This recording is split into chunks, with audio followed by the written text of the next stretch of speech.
నమస్తే, welcome to special drive. మంత్రి అజారుద్దీన్ పదవికి గండం రాబోతోందా? మంత్రిగా అజారుద్దీన్ ఎమ్మెల్సీ పదవి ఆమోదానికి కేవలం 10 రోజుల సమయం మాత్రమే ఉంది. ఈ నెల 30వ తేదీలోపు ఆయన నియామకం పూర్తి కావాలి. లేకపోతే మంత్రి పదవికి రాజీనామా చేయాల్సినటువంటి పరిస్థితులు ఉంటాయి. దీంతో ఇప్పుడు ఢిల్లీ నుంచి హుటాహుటిగా హైదరాబాద్కు వచ్చినటువంటి రేవంత్ రెడ్డి ఏ నిర్ణయానికి వచ్చారు? అజారుద్దీన్ మంత్రిగా కొనసాగడం పైన ఉన్నటువంటి క్లారిటీ ఏంటి? రాష్ట్ర మైనారిటీ శాఖ మంత్రి మహమ్మద్ అజారుద్దీన్ పదవి సస్పెన్షన్ పైన ఒక సస్పెన్షన్ మాత్రం కొనసాగుతోంది. జూబ్లీహిల్స్ ఎన్నికల టైంలో మహమ్మద్ అజారుద్దీన్కు మంత్రిగా ప్రమాణ స్వీకారం చేపట్టారు. సో ఈ నెలాఖరుకు 6 నెలలు పూర్తి కాబోతోంది. ఎమ్మెల్సీగా ఎన్నికైనట్లు 31లో ప్రకటించకుంటే మంత్రి పదవి కోల్పోవాల్సి ఉంటుంది. దీంతో పరిస్థితి వివరించేందుకు గవర్నర్ శివప్రతాప్ శుక్లాతో సీఎం రేవంత్ రెడ్డి ఇప్పటికే భేటీ అయ్యారు. గవర్నర్ నిర్ణయంపైనే అజారుద్దీన్ భవితవ్యం కూడా ఆధారపడి ఉంటుంది. అజారుద్దీన్ పదవి పోకుండా ఉండేందుకు లోక్ భవన్లో ఫైల్ మూవ్ అవుతుందా, లేదంటే సెక్రటేరియట్ నుంచే అజారుద్దీన్ మూవ్ కావాల్సి ఉంటుందా అనే టెన్షన్ ఇప్పుడు కాంగ్రెస్ నాయకత్వాన్ని చెమటలు పట్టిస్తోంది. మరోవైపు అధిష్టానం మాత్రం మంత్రిగా కొనసాగాల్సిందే అంటూ ఏఐసీసీ ఆదేశించినట్టుగా తెలుస్తోంది. సో ఒక డోలాయమైనటువంటి పరిస్థితి. ఈ బాధ్యతలు చేపట్టి 6 నెలలు అవుతోంది. ఈ నెలాఖరులోపు గవర్నర్ కోటాలో ఎమ్మెల్సీగా అజారుద్దీన్ కాకుంటే గనక మంత్రివర్గం నుంచి ఆయన్ను తొలగించాల్సినటువంటి పరిస్థితి ఏర్పడుతుంది. దీంతో ముఖ్యమంత్రి రేవంత్ రెడ్డి గవర్నర్ శివ ప్రతాప్ శుక్లాను కలిసి గవర్నర్ కోట ఎమ్మెల్సీల నియామకంపైన చర్చించారు. పెండింగ్లో ఉన్నటువంటి 2 గవర్నర్ కోట ఎమ్మెల్సీలు ప్రొఫెసర్ కోదండరాం, అజారుద్దీన్ పేర్లను ఆమోదించాలంటూ కూడా సీఎం రేవంత్ రెడ్డి ఇప్పటికే కోరడం జరిగింది. సో ఇట్లా నేపథ్యంలో గవర్నర్ని కలిసిన సమయంలో సీఎం రేవంత్ రెడ్డితో పాటు పొంగులేటి శ్రీనివాసరెడ్డి, వేం నరేందర్ రెడ్డి కూడా ఉన్నారు. సీఎం ప్రత్యేక అధికారి శేషాద్రి కూడా ఉన్నారు.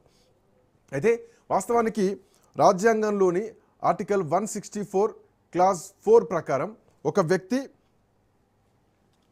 ఎమ్మెల్యే లేదా ఎమ్మెల్సీ కాకుండా మంత్రిగా ప్రమాణ స్వీకారం చేస్తే 6 నెలల లోపు అసెంబ్లీ లేదా మండలికి ఎన్నిక కావాలి.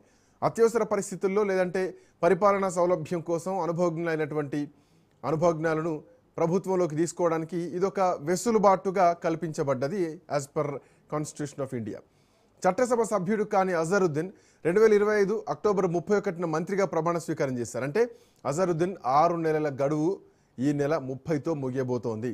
గవర్నర్ కోటాలో భర్తీ చేయాల్సినటువంటి ఎమ్మెల్సీ స్థానాలకు సంబంధించి ప్రభుత్వం పంపిన ఫైల్ గత కొంతకాలంగా పెండింగ్లోనే ఉంది. ఈ నెల 30వ తేదీలోపు ఈ ఫైల్కు గవర్నర్ ఆమోదం తెలిపి గెజిట్ విడుదలైతేనే అజారుద్దీన్ మంత్రిగా కొనసాగేటువంటి అవకాశం ఉంటుంది, లేదంటే మంత్రి పదవిని కోల్పోవాల్సి ఉంటుంది. సో ఇదే అంశానికి సంబంధించి అటు కోర్టులో కూడా వివాదాలు నడవడం, ఆ తర్వాత కొత్త గవర్నర్ రాక, ఇవన్నీ పరిణామాలతోటి సో ఈ ప్రక్రియ ఇంకొంత ఆలస్యమైంది. ముఖ్యమంత్రి రేవంత్ రెడ్డి గవర్నర్తో చర్చలు జరిపి అడ్డంకిని తొలగించడానికి ప్రయత్నిస్తున్నారు. ఒకవేళ గవర్నర్ కోట క్లియర్ కాకపోతే కనుక ఖాళీగా ఉన్న ఏదైనా ఇతర ఎమ్మెల్సీ స్థానిక సంస్థలు లేదంటే ఎమ్మెల్యే కోట ద్వారా అజారుద్దీన్ని మంత్రిగా పంపాల్సినటువంటి అవసరం ఉంటుంది. ఇది కూడా ఫలించిన నేపథ్యంలో అజారుద్దీన్ మంత్రి బాధ్యతల నుంచి తప్పుకోవాల్సినటువంటి పరిస్థితి రావచ్చు. గత అసెంబ్లీ ఎన్నికల సమయంలోనే జూబ్లీహిల్స్ నుంచి పోటీ చేసి ఓటమి పాలైనటువంటి అజారుద్దీన్ను ముఖ్యమంత్రి రేవంత్ రెడ్డి వ్యూహాత్మకంగా జూబ్లీహిల్స్ ఎన్నికల టైంలో ఆయన మంత్రివర్గంలోకి తీసుకున్నారు. ఆయనతో ప్రచారం చేయించారు. మైనార్టీ ఓటు బ్యాంకును కూడా సాధించగలిగారు. బట్ ఇప్పుడు ఈ అంశం ఒక క్వశ్చన్ మార్క్లోకి వెళ్ళిపోయింది. మాట్లాడదాం. మా కరెస్పాండెంట్ సునీల్ అందుబాటులో ఉన్నారు. Sunil, good afternoon. So plan B ఏమైనా ఉండొచ్చా? అజారుద్దీన్ మంత్రిగా కొనసాగేటువంటి పరిస్థితులు టెక్నికల్గా అయితే ఎక్కడ కనిపించట్లేదు. సో గవర్నర్తో రేవంత్ రెడ్డి భేటీ అయ్యారు, గవర్నర్తో మాట్లాడారు. బట్ ఏదైనా కానీ రాజ్యాంగం ప్రకారమే నడవాలి, కానీ నోటి మాటతో నిర్ణయాలతో మాత్రం ఉండేటువంటి పరిస్థితి లేదు. సో ఏ కోటాలో అంటే గవర్నర్ ఆమోదించేటువంటి అవకాశం ఉంటుంది? కొంత క్వశ్చన్ మార్క్ అనిపిస్తుంది. ఏంటి క్లారిటీ ఏంటి? ఎస్, మంత్రి అజారుద్దీన్ ఉంటాడా, ఇప్పుడు మంత్రి పదవి ఊడుతుందా అనేది చర్చ మాత్రము రాష్ట్ర రాజకీయాల్లో తీవ్ర ఉత్కంఠ. ఎందుకంటే జూబ్లీహిల్స్ ఉప ఎన్నికల సందర్భంగా మైనార్టీ ఓటు ఆకర్షించేందుకు అప్పట్లో హుటాహుటిన అంటే ఎలాంటి ప్రతిపాదన లేకుండా హుటాహుటిన ముఖ్యమంత్రి రేవంత్ రెడ్డి అధిష్టానంతో మాట్లాడి వెంటనే అక్కడ అజారుద్దీన్కి మైనార్టీ సంక్షేమ శాఖని అప్పచెప్పడం జరిగింది. అయితే అజారుద్దీన్ ఇప్పటి వరకు 6 నెలలు అవుతున్నప్పుడు కూడా రాజ్యాంగం ప్రకారం 164(3) ప్రకారం ఖచ్చితంగా 6 నెలలలోపు ఏదైనా ఒక ఎమ్మెల్యేగానే ఏదైనా ఎమ్మెల్సీగానే ఉండాలంటే ఖచ్చితంగా ప్రజల నుంచి ఆమోదం పొందాల్సిన అవసరం ఉంటుంది. ఇప్పుడు అజారుద్దీన్ అటు ఎమ్మెల్సీగా ఇచ్చినప్పటికీ కూడా మంత్రి పదవి ఉన్నప్పటికీ దానికి సంబంధించినటువంటి ఇంకా గవర్నర్ కోటాలు ఇంకా ఆమోదం తెలపలేదు. కాబట్టి అజారుద్దీన్తో పాటు కోదండరాం సంబంధించినటువంటి అంశాలపై కూడా ఇప్పటివరకైతే గవర్నర్ ఎక్కడ కూడా క్లీన్ చిట్ ఇవ్వలేదు. దీంతో ఇటీవల కాలంలోనే నూతన గవర్నర్గా వచ్చినటువంటి శివప్రతాప్ శుక్లాని అటు ముఖ్యమంత్రి రేవంత్ రెడ్డితో పాటు శ్రీధర్ బాబు, పొంగులేటి శ్రీనివాసరెడ్డి, వేమనందరెడ్డి నేరుగా వెళ్ళి కలిశారు, విజ్ఞప్తి కూడా చేశారు. ఎందుకంటే గత కొంతకాలంగా పెండింగ్లో ఉన్నటువంటి ఎమ్మెల్సీ స్థానాలు, గవర్నర్ కోటాలో ఉన్నటువంటి నామినేటెడ్ ఎమ్మెల్సీ స్థానాలకు మీరు ఆమోదం తెలపాలంటూ కూడా నేరుగా ముఖ్యమంత్రి వెళ్ళి గవర్నర్ని కలిసి విజ్ఞప్తి చేసిన పరిస్థితి మనం చూసాం. కాబట్టి ఫైల్ మీద ఇంకా లేదు. కాబట్టి ఈ 6 నెలల్లో అంటే ఈ నెల 30 తేదీ వరకు అటు అజరుద్దీన్ పాటు కోదండరాం అంటే ఎలాంటి కేసులు లేవు, అతను ఆమోదించవచ్చు, ఎందుకంటే అతను మంత్రి పదవి లేదు. కాబట్టి ఇప్పుడు మంత్రి పదవి ఉన్నటువంటి అజారుద్దీన్కి అసలు మంత్రి పదవి ఉంటుందా ఊడుతుందా అనే చర్చ మాత్రము రాజకీయంగా అయితే తీవ్ర ఆసక్తి అయితే నెలకొని చెప్పవచ్చు. ప్రస్తుతం ఒకవేళ ప్లాన్ బి, మీరు అన్నట్టు ప్లాన్ బి ఒకవేళ ఆచరించాల్సి వస్తే ఈరోజు క్యాబినెట్ సమావేశం కొద్దిసేపటిమే ప్రారంభం అవుతుంది. క్యాబినెట్ సమావేశంలో కూడా అజారుద్దీన్ సంబంధించిన విషయంలో ఏ రకంగా ముందుకు వెళ్లాలనే అంశాలపై కూడా క్యాబినెట్లో చర్చించి కీలక నిర్ణయం కూడా తీసుకునే అవకాశం ఉంది. ఎందుకంటే ముఖ్యంగా అజారుద్దీన్ సంబంధించినటువంటి మంత్రి పదవి హుటాహుటిన వచ్చారు, జూబ్లీహిల్స్ ఉప ఎన్నికల్లో గెలిచారు. ఆ తర్వాత మళ్ళీ ఇప్పుడు అజారుద్దీన్ మంత్రి పదవి కొనసాగించాలని అధిష్టానం కూడా చాలా క్లారిటీగా చెప్పింది. కాబట్టి ఇప్పుడు ప్లాన్ బి ప్రకారం అతన్ని రాజీనామా చేయించి మళ్ళీ మంత్రి పదవి ఇచ్చి మళ్ళీ ఒక 6 నెలలు ఇలా పొడిగించుకుంటూ వస్తారా అనే చర్చ కూడా రాష్ట్ర రాజకీయంగా తీవ్ర ఉత్కంఠంగా రేపుతుంది పరిస్థితి కనబడుతుంది. ఈ రోజు క్యాబినెట్ లో కూడా దీన్ని అజారుద్దీన్ సంబంధించిన స్థానిక సంస్థల ఎన్నికలకు సంబంధించి కవిత రిజిగ్నేషన్ అంశం కూడా అది ఖాళీగానే ఉంది ఆ స్థానం. సో బహుశా అక్కడి నుంచి ఏమైనా పోటీ చేయించి ఎన్నికలకు వెళ్ళేటువంటి అవకాశాలు ఏమైనా ఉండొచ్చా సునీల్? ఆ రకంగా ఏమైనా ప్లాన్ బి థాట్ ఏమైనా చేసే ఛాన్స్ ఉందా? ఎస్, ప్రస్తుతం అయితే ఈరోజు క్యాబినెట్లో మీరు అన్నట్టు కవిత సంబంధించిన స్థానం కూడా ఖాళీగా ఉంది. కాబట్టి ఆ విషయాలపై కూడా ఈరోజు క్యాబినెట్లో చర్చించి కీలక నిర్ణయం కూడా తీసుకునే అవకాశం. ఇప్పటికే ముఖ్యమంత్రి రేవంత్ రెడ్డి సచివాలయం చేరుకున్నారు.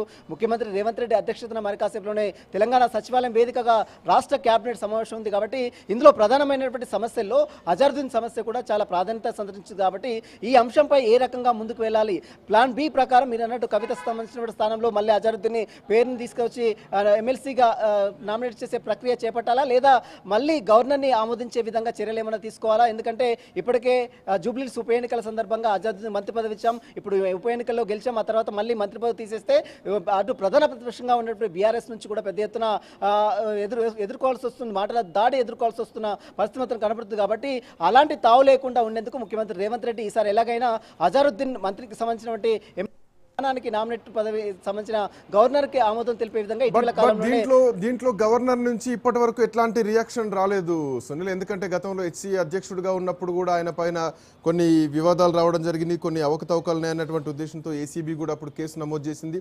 సో వాటితో పాటు ఎఫ్ఐఆర్లు కూడా 3 ఉన్నాయి. సో ఇవన్నీ కూడా గవర్నర్ కార్యాలయం గుర్తించింది అన్నట్టుగా కూడా తెలుస్తోంది. సో వీటిపైన న్యాయ సమీక్షకు కూడా పంపినట్టుగా ఈ ఫైల్ అన్నట్టుగా కూడా కొంత సమాచారం తెలుస్తోంది. సో ఒకవేళ ఎట్లాంటి ప్రతికూల నిర్ణయం తీసుకున్నా కానీ ఇందాక మీరు చెప్పినట్టు రాజీనామా చేయించి మళ్ళీ మంత్రి పదవి కోసం మళ్ళీ ఒక 6 నెలల పాటు వెయిట్ చేయించేటువంటి అవకాశం ఉంటుందా? ఒకవేళ అలా జరిగినా కానీ మళ్ళీ end of the day debate ఇదే చేయాలి కదా, ఇదే చర్చ రావాలి కదా. సో అజారుద్దీన్ మంత్రి పదవికి మళ్ళీ ఇదే క్వశ్చన్ మార్క్ అనిపిస్తోంది. ఎస్ శ్రీకాంత్, ఖచ్చితంగా. ఎందుకంటే అజారుద్దీన్ పై గతంలో హైదరాబాద్ క్రికెట్ అసోసియేషన్ అధ్యక్షుడిగా పనిచేసిన సమయంలో అతనిపై 3 ఎఫ్ఐఆర్ నమోదు కావడం జరిగింది. దీంతో పాటు ఇన్వెస్టిగేషన్ ఎన్ఫోర్స్మెంట్ డైరెక్టరేట్ అంటే ఈడీ కూడా ఈ కేసులో ఇన్వాల్వ్మెంట్ అయింది. ఈడీ కూడా ఎఫ్ఐఆర్ చేసింది. ECR enforcement case information report కింద ఈ అజారుద్దీన్ పై ఈడీ కూడా కేసు నమోదు చేసి దర్యాప్తు కూడా కొనసాగించింది. గతంలో రైడ్స్ చేసింది. ఆ తర్వాత అతనిపై వస్తున్న అభియోగాలపై కొంత ఆస్తులను కూడా అటాచ్ చేసిన దృశ్యాలు కూడా మనం గతంలో చూసాం. ఎందుకంటే ఇంకా ఆ కేసు స్టిల్ నడుస్తూనే ఉంది. కాబట్టి ఇప్పటికే మీరు అన్నట్టు గవర్నర్ దగ్గర ఫైల్ కూడా న్యాయ సమీక్షకు పంపారు. న్యాయపరంగా ఏ విధంగా చిక్కులు ఎదుర్కోవాల్సి వస్తుంది, ఎందుకంటే ఒక కేసులు ఎదుర్కొంటున్న వ్యక్తికి ఎమ్మెల్సీగా గవర్నర్ ఆమోదం ఏ విధంగా ఆమోదం తెలుపుతాడు? ఎందుకంటే గతంలో బీఆర్ఎస్ లో ఉన్నటువంటి తమిళసై సౌందరరాజన్ గవర్నర్ ఉన్నటువంటి సమయంలో అటు దాసోజీ శ్రావణ్ మిగిలినటువంటి ఇద్దరు కూడా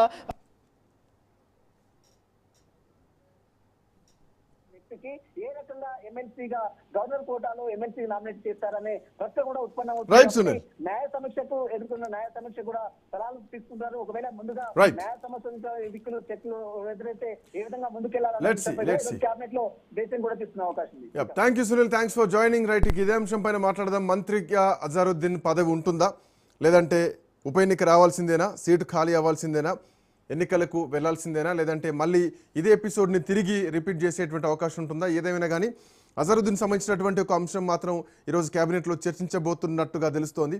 ఇదే అంశం పైన మనతో పాటు మాట్లాడడానికి రాజకీయ విశ్లేషకులు బండారు రామ్మోహన్ రావు గారు కూడా జాయిన్ అయ్యారు. రామ్మోహన్ రావు గారు నమస్తే. నమస్తే శ్రీకాంత్. ఈ రెండు గవర్నర్ కోటాలో ఉన్నటువంటి ఎమ్మెల్సీ పదవులు సుప్రీంకోర్టు వరకు వెళ్ళొచ్చాయి. సో కోదండరాం 2 సార్లు ప్రమాణ స్వీకారం చేశారు, ఎన్నికయ్యారు.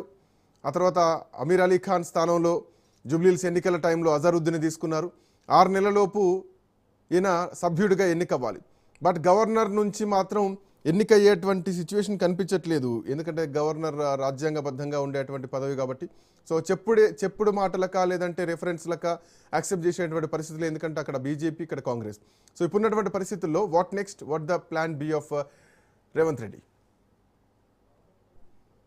ఏం లేదు, ఊరుకోవడమే. ప్లాన్ బి కూడా ఏం లేదు. ఎందుకు చెప్తాను. మొదటగా శ్రీకాంత్ గారు, మీకు రాజ్ న్యూస్ ప్రేక్షకులకు నమస్కారం. నమస్తే అండి. రాజ్యాంగం ఏం చెప్తుందంటే మంత్రిగా దారిన పోయే దానాన్ని కూడా తీసుకోవచ్చు, కానీ వారు ఒక 6 నెలల లోపు, అది పార్లమెంట్ కావచ్చు, అసెంబ్లీ కావచ్చు. అంటే కేంద్ర మంత్రి అయితే పార్లమెంట్ లో, అసెంబ్లీ అయితే మనకు రాష్ట్రంలో అయితే అసెంబ్లీ మెంబర్ గా, విధాన మండలి కానీ విధానసభలో మెంబర్ గా, అక్కడ పార్లమెంట్ లో ఉభయ సభ, రాజ్యసభ, లోక్సభ, ఎగువ సభ ఏదో ఒక దాంట్లో మెంబర్ కానీ, ఇది రూల్ కదా.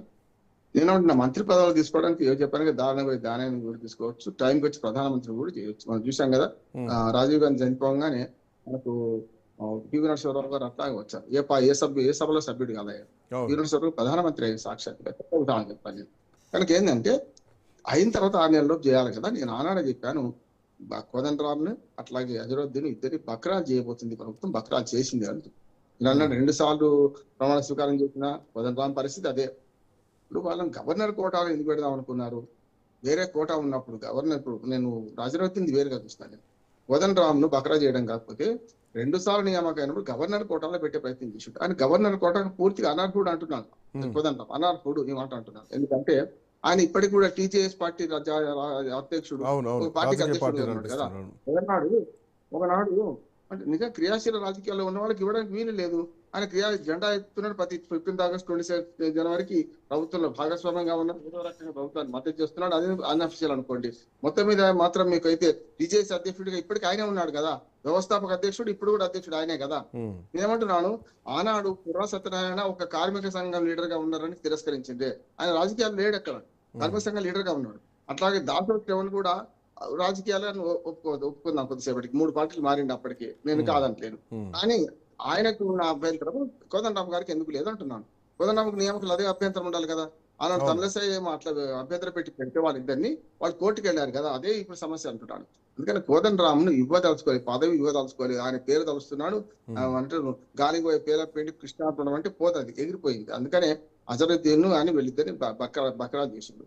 జూబ్లీహిల్స్ ఎన్నికల సందర్భంగా అజరుద్దీన్ మంత్రి పదవి తీసుకున్నప్పుడు అనేది నెలరాజుగా, పాపం ఇవాళ నాదెళ్ల భాస్కరరావు గారు చనిపోయారు, కానీ నిజంగా చెప్పాలంటే వారు నిన్న చనిపోయారు. వారు ఒక నెలరాజు, ముఖ్యమంత్రిగా ఉన్నారు. నెలరాజుగా మనం అప్పుడు చాలా వ్యంగ్యంగా రాసేవాళ్ళం, చనిపోయిన వాళ్ళ గురించి పరిశంగా మాట్లాడదు. కానీ ఆయన మరి నెలరాజుగా ఉన్నాడు కదా. ఇవాళ ఈయన 6 నెలల రాజు అని ఆనాడే చెప్పాను నేను. 6 నెలలకు మించి ఒకరోజు ఉందని వీలేదన్నాను. ఇవాళ కొత్త గవర్నర్ కూడా ఏం చేస్తాడు, రాజ్యాంగం ప్రకారం నడుస్తారు కదా, మళ్ళీ అదే గవర్నర్ కోటలో నామినేట్ చేయమంటున్నారు. ఆయన చేయలేడు అంటున్నాను.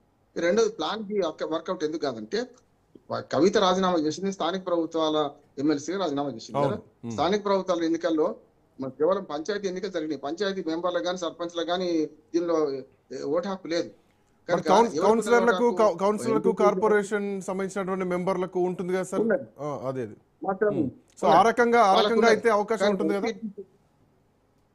జడ్పీ చైర్మన్ కూడా ఏదో జడ్పీటీసీగానే వచ్చి ఉంటాడు కదా. కనుక ఆ ఎన్నిక జరగలేదు కనుక అక్కడ ఆ ఎన్నిక జరిగే అవకాశం లేదు అంటున్నాను. ఆ ఎన్నిక జరిగితేనే ఆ ఎమ్మెల్సీ ఎన్నిక దానికి సంబంధించి జరుగుతుంది. కనుక ఇది జరగకుండా జరగదు కదా. కానీ ప్లాన్ ఏం లేదు, ఇంటికి వెళ్ళడం తప్ప ఇంకోటి ఏం లేదు.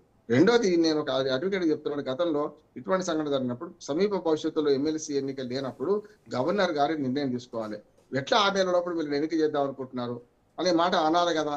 అనకుండా నియామకం చేసిండు. పాత గవర్నర్ తీసుకునే వరకు రాజీనామా చేయమని ఆయన ఆమోదించి వెళ్ళిపోయిండు. ఇప్పుడు ఏమైంది, మొత్తం వచ్చింది, టైం అయిపోయింది. ఏప్రిల్ 30 నాటికి ఇవాళ 23, ఇంకొక వారం రోజులు ముగియబోతుంది. మళ్ళీ రెండోసారి తీసుకోవడం కూడా కరెక్ట్ కాదని ఇది కూడా చాలా సార్లు సుప్రీంకోర్టు రెండోసారి తీసుకున్నా మళ్ళీ 6 నెలలకు జరగాల్సిన ఎపిసోడ్ ఇదే. మళ్ళీ 6 నెలల తర్వాత ఇదే డెడ్ లైన్ పెట్టి మనం ప్రోగ్రామ్ చేయాలి.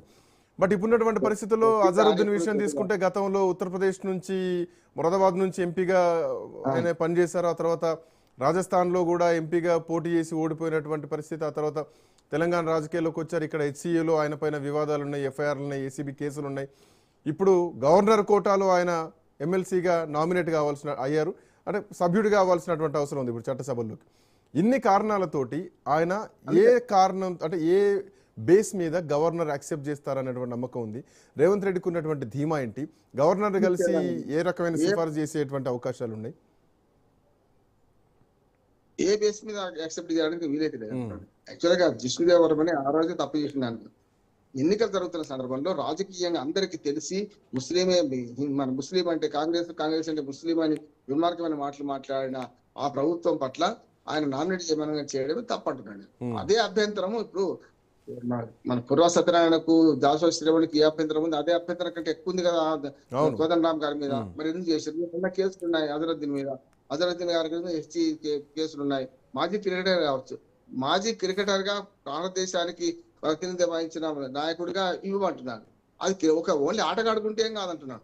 అందుకని గవర్నర్ నియామకే తప్పు జరుగుతున్నాడు సిద్ధాంత్. ఇది ఇంకా అధ్వానం అంటున్నాం కదా. గవర్నర్ నియామకాలకు కూడా ఏముంది, రాజ్యాంగం ఏం చెప్పింది? క్రియాశీల రాజకీయాల్లో కనీసం 5 ఏళ్ళు దూరంగా ఉన్న వాళ్ళు గవర్నర్ ఇవ్వమన్నారు కదా. రాజకీయాల నుంచి వచ్చిన వాళ్ళకి అసలు నిషేధించాలి. కానీ క్రియాశీల రాజకీయాలు కాదు, ఆ రోజు దాకా క్రియాశీల రాజకీయాలు ఉండడం కాదు. ఆమె అంతకుముందు బీజేపీ అధ్యక్షులుగా నియామకం ముందు రోజు వరకు బీజేపీ అధ్యక్షులుగా ఉన్నది ఆమె కదా. తెలంగాణకు గవర్నర్ గా అయినట్టు తమిళస్థాయి కదా. అంతేందుకు మన పూర్వ చరిత్ర పోతే గవర్నర్ నియామకం తక్కువ అవుతుంది.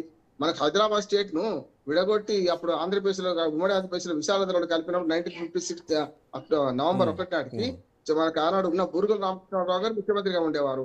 ఆయనకు ఉత్తరప్రదేశ్ గవర్నర్ పంపింది. అంతకు ముందు రోజు వరకు ముఖ్యమంత్రిగా తెలంగాణ ఉమ్మడి హైదరాబాద్ రాష్ట్రానికి ఉన్నారు. అంతేందుకు టీపీఎస్ ను విలీనం చేయగానే 72 తర్వాత మనకు 78 లో చెన్నారెడ్డి గారిని మనకు గవర్నర్ గా ఉత్తరప్రదేశ్ గవర్నర్ పంపింది. ఇదే ప్రభుత్వం ఆనాడు కాంగ్రెస్ ప్రభుత్వం. చూసినాం కదా మనం కాదు.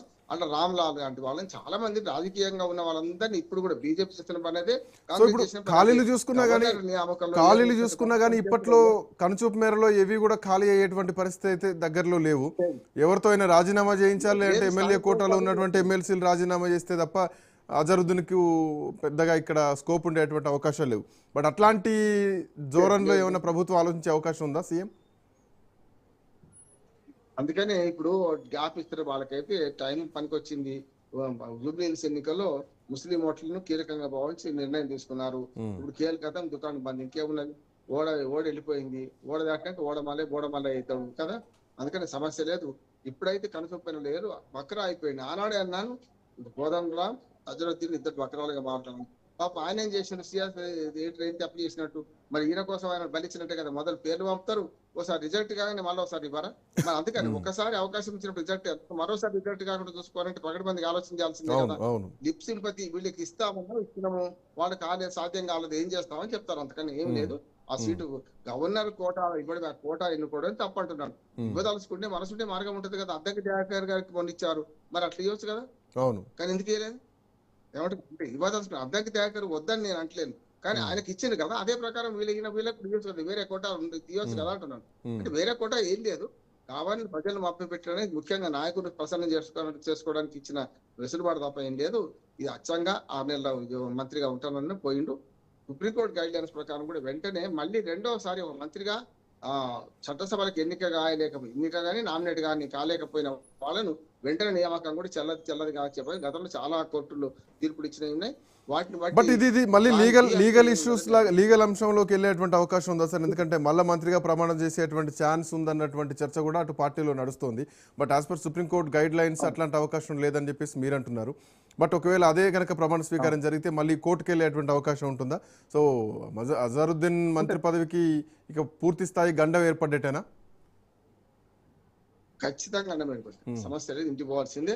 ఒకవేళ తప్పిదారి ఈ గవర్నర్ సంతృప్తి ఉంది మళ్ళొకసారి నామినేట్ చేయమని చేసింది అనుకోండి, అప్పుడు ఇంకా కష్టం అవుతుంది. ఎందుకంటే అప్పుడు వెనక్కు తీసుకుని ముందుకు పోలేదని ఉద్దేశంగా జరుగుతుంది. అలా అయితే రేపు కష్టమే అంటున్నాను నేనైతే. అసలు ఈ దొడ్డిదారిని పంపడమే కరెక్ట్గా ఉంటుంది. అసలు విధాన మండలి పనికిరాంది అని ఎన్టీ రామారావు గారు గతంలో ఎత్తేస్తారు, కానీ కాంగ్రెస్ పార్టీ వచ్చినాక మళ్ళీ తీసుకున్నది కదా. అంటే మంత్రి పదవులు ఇవ్వడానికి లేకపోతే రాజకీయ నిరుద్యోగాన్ని రూపంకి దీన్ని తీసుకుంటే రాజ్యసభ కూడా అట్లా అవుతుంది. శ్రీకాంత్ అందరం లేదు, రాజ్యసభ అట్లా అయిపోయింది. మనకు విధాన మండలి కూడా అట్లా అయిపోయింది. ఒకనాడు రాజ్యసభ అంటే మహామహులు వివిధ రంగాల నుంచి వచ్చిన వాళ్ళు ఉండేవాళ్ళు కదా, అది కూడా రాజకీయ పునరావాస కేంద్రంగా మారినట్టు ఇక్కడ విధాన మండలి కూడా ఉన్న 40 మందికి రాజకీయ పునరావాస మండలిగా మారిపోయింది. ఇది కరెక్ట్ కాదంటున్నాను. దాన్ని ఉపయోగించుకుంటే కోర్టులు కూడా ఇట్లాగే ఏముడుకో ముట్టుకాయలు వేస్తాయి. తప్పనిసరి రేపు పొద్దున జవాబుదారితనం కావాల్సి వస్తుంది కనుక ఈ వారం రోజులు వీళ్ళేం సార్ ఒకటి అంటే ఇందులో ఇంకొక పాయింట్ సార్, ప్రస్తుతానికి ఎమ్మెల్సీ ఒకవేళ మంత్రి పదవి లేకపోయినా కానీ భవిష్యత్తులో ఎంపీటీసీ జెడ్పీటీసీ ఎన్నికలు పెట్టిన తర్వాత అజరుద్దీన్కి ఏమైనా ఇంటర్నల్గా మాట్లాడుకొని ఆ ఎన్నికల తర్వాత స్థానిక సంస్థల నుంచి అక్కడ నుంచి ఏమైనా అజరుద్దీన్ని తీసుకొని మళ్ళీ మంత్రి పదవి ఇచ్చేటువంటి అవకాశం ఉంటుందా? Point number 1. లేదంటే ఇక ఇంకొక సంవత్సరం వరకు కూడా పట్టభద్రుల ఎమ్మెల్సీ ఒకటే ఖాళీగా కనిపిస్తోంది, వేరే ఏం పెద్దగా ఖాళీలు ఏం కనిపించట్లేదు. అది ఖాళీ అయితే అది కూడా అది డైరెక్ట్ ఎన్నుకోవాల్సినటువంటి అంశం, ప్రజలు ఎన్నుకోవాలి, అది పట్టభద్రులు ఎన్నుకోవాలి. సో ఆ ఎన్నికల్లో గెలుస్తారా లేదు తెలియదు కాబట్టి సో ఇప్పుడున్నటువంటి ఆప్షన్ ఇదే అనుకోవాలా స్థానిక సంస్థలు? అంతే కదా. మరోసారి ఇంకోటి ఏం లేదు. రెండో మాట ఏంటంటే మీరు పట్టభద్రుల నియోజకవర్గ ఎమ్మెల్సీలో నవీన్, మనం చింతపండు నవీన్, అదే నవీన్ మీద మనకు కోదండరాం ఓడిపోయింది కదా, చూసాం. గతంలో కూడా కోదండరాం నవీన్ కంటే తక్కువ ఓటు వచ్చింది కోదండరాం గారికి, చూసాం కదా. అంటే నా కడక కాదు, రెండు పదవుల మీద కాలు పెట్టడం వల్ల వస్తున్న సమస్య. కోదండరాం గారికి మొదటి నుంచి అవరోధం ఏంటంటే 2 పదవుల మీద కాలు పెడుతున్నాడు, ప్రతిసారి ఓడిపోతున్నాడు అంటున్నాడు. ఈ ఆఖరి నామినేటెడ్ దానిలో కూడా గెలిచే పరిస్థితి లేకుండా పోయింది. ఆయన విధాన నిర్ణయంలో పొరపాటు చేస్తున్నాడు అంటున్నాడు. ఏదో ఒక వర్గానికి దేనికన్నా కొమ్ము కాచి ఒక దిక్కు ఉండకుండా ప్రతి దానికి ధర్నా చౌకలో జరిగిన ప్రతి మీటింగ్, పరస్పర విరుద్ధమైన మీటింగ్ కూడా ఆయన హాజరవుతున్నారు. నా విధానం ఇదే, నేను రాలేని దానికని చెప్పొచ్చు కదా. అందుకని ఇక్కడ కూడా అదైంది. ఉభయ కుశలోపరంటే నడవదు. కోదండరాం గారికి పూర్తిగా ఒక టీజేఎస్ పార్టీ అధ్యక్షుడిగా గవర్నర్ కోటాలో నామినేట్ చేయడమైంది, వాళ్ళు దాన్ని అంగీకరించడమైంది. నాతో కాదని తెలిసి మరి వాళ్ళకి తెలుసు, కోదండరాం గారు కూడా తెలుసు కాదని. ఎందుకు ఇద్దరు తిప్పలు కనుక ఇవాళ 6 నెలల తర్వాత అంటే ఏప్రిల్ 30 నాడు ఖచ్చితంగా రాజీనామా చేయాల్సిందే. అంతకు మించి మరొక మార్గం లేదు. అదనక నేను thank you sir, thanks for joining. So April 30న ఏం జరగబోతోంది? మంత్రిగా అజరుద్దీన్ రాజీనామా చేయబోతున్నారా? ఇంటికే వెళ్ళబోతున్నారా? స్థానిక సంస్థల ఎన్నికలు జరిగితే తప్ప నిజామాబాద్ స్థానం నుంచి అజరుద్దీన్ ఎమ్మెల్సీగా అయ్యేటువంటి అవకాశం కనిపించట్లేదు. రేపొద్దున మళ్ళీ ప్రమాణ స్వీకారం చేయించినా కానీ సుప్రీంకోర్టు గైడ్లైన్స్ ప్రకారం రాజ్యాంగంలో కూడా అది యాక్సెప్ట్ చేసేటువంటి పరిస్థితులు కనిపించట్లేదు. లేదంటే ఇక స్థానిక సంస్థల ఎన్నికలు నిర్వహించి దానికంటే ముందు ఎంపీటీసీ జెడ్పీటీసీ ఎన్నికలు నిర్వహించాలి. ఆ నిర్వహించిన తర్వాతనే ఆ ఓటర్లే, ఆ సభ్యులే స్థానిక సంస్థల ఎన్నికల్లో ఎన్నుకోవాల్సి ఉంటుంది. సో ఒక క్వశ్చన్ మార్క్స్ అయితే కనిపిస్తుంది. ప్రభుత్వం దగ్గరటువంటి ప్లాన్ బి ఏంటా చూడాలి. ఈ కేబినెట్ సమావేశాల్లోనే దీనిపైన ఒక చర్చ, ఒక క్లారిటీ రాబోతోంది. చూద్దాం ఎట్లాంటి పరిణామాలు ఉండబోతున్నాయి. That's all for now. Next updates continue అయితే కీప్ వాచింగ్ రాజ్ న్యూస్.